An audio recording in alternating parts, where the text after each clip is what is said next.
All right, 7:36, and we are pleased to welcome to the studio good friend of mine from back in the day, and from today too, I guess, Jenny Schuster from Park Company Realty. How you doing, Jenny? I'm doing well. Thanks for having me. You got to appreciate you coming by. So, wanted to visit with you a little bit today, since you're the bomb when it comes to real estate. That's what I'm told anyway.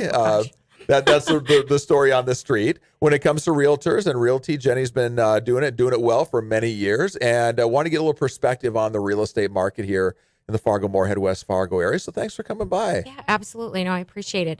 The market right now is actually picking up because spring is technically January 1st. Oh, and okay. A lot of people don't know that. No, we were not aware. Okay. It would be nice if it was really true. No green grass. Yeah, no grass. No green grass, but people are getting their houses prepped and ready to go. And so the neat thing right now is that we have a lot of people calling in and asking, what's the market looking like? What's going on? And phones have been really, really busy. Okay, that's good. How are mortgage rates? Are they pretty good? I know for a while back in the fall, they were like at ridiculous, like they were giving money away and saying, just pay it back if you want to sometime. Now it's a little bit higher than that, though. Maybe pay it back in your monthly payments. Yeah. Maybe the monthly. Yeah, yes. Exactly. No, they were really good. And actually, they're great right now, too. They went down to, I think, last I checked yesterday, it was 3.625 on a 30-year Wow, that's still really low. Really good money. Really good. No kidding. So tell us about, are there certain price ranges? I know that they always say like that entry-level home under the 300 is typically the one that goes the fastest just because there's so many people who are looking for affordable housing. Is that still the case? Correct. You know, the market from, I would say right now from the starter homes, some of the twin homes that are maybe at like 180, 190, which that is, it's like a trickle effect, going upwards. And those people are looking for new homes. So then they're going to buy upwards maybe around 250 and then maybe 300. And then those people are going to go up a little bit, another step. So what we're seeing is that the bottom, that domino effect, and those have been moving they're fluid. The higher end has been a little slower the last couple of years. And what we're seeing now is that people are starting to step out and want showings. They want to look at those houses, starting to write offers on them, which is fantastic because it was a little slow there for the last couple of years. The market was just a little weird. Yeah. And now we're all kind of excited and have a real positive attitude about how active things have been in the last even just, 24 days. Okay. So does it feel different January of 2020 versus maybe what it felt like January of last year? Definitely. Okay. Yeah, definitely. I think it's a marked improvement. And I've heard a lot of agents saying the same thing. There's and it's one thing too, we always tell people if your house is priced correctly, it is going to sell. And also the staging is super important. Once you don't live like you sell. So you might live in your house so much differently than when you prep it to sell.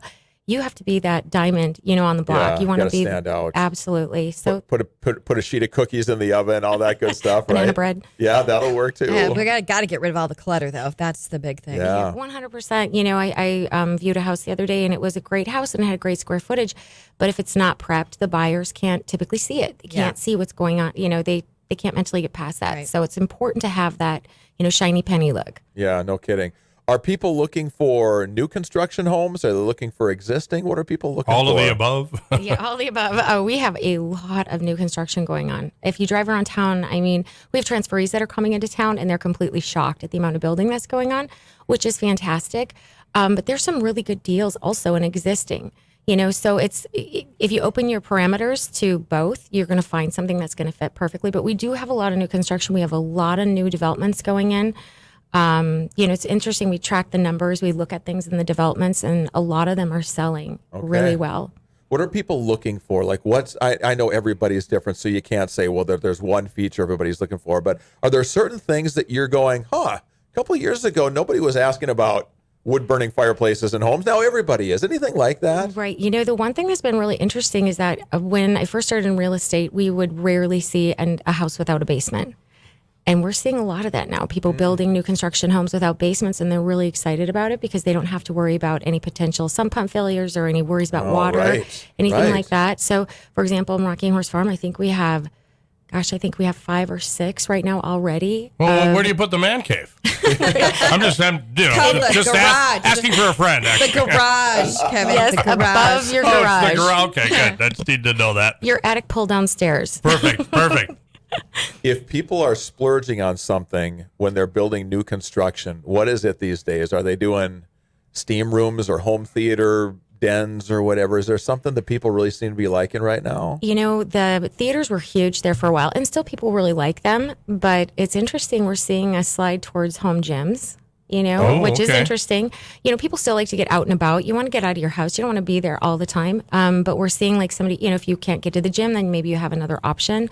But it's kitchens and baths. Those are the big ones. And they have been that way since I started. But Since the dawn of real estate. Right, exactly. But it's been really neat. I've seen people put in golf simulators. I've seen people put in, things that you wouldn't even think of putting in your house. But it's been kind of fun to see the different changes. But it's the kitchens, the appliances that are, unbelievable. Seriously, they can make the sandwich for you. Yes. Okay. So there's I haven't seen this before, but I saw it a couple weeks ago where you put your foot under, there's a light like a car, how they shine down in the back where you put your foot down there and the door opens. They have that on fridges. Oh, yeah. Get out. I'm serious. So just think, I'm like, what if your pet figures this out? And then Oh, my goodness. Where's the roast beef? I know exactly. Yeah. My friend has one of those fridges where the list is on, there's a screen on the door. Yep. And when they run out of something, they go in and they can add to the list. Yeah. And then the list shares to the phones so they have it when they go to the grocery store. Are you kidding me? No. Oh, wow. That's awesome.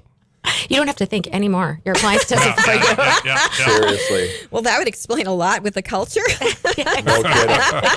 What's the number one thing in bathrooms right now? What are we looking for in the can? So it's interesting because remember the jacuzzi tubs, everybody had those and they're great. I mean, there's people who still do but we rarely see them being placed in a home. It's the soaker tub. It's the really large soaker tub.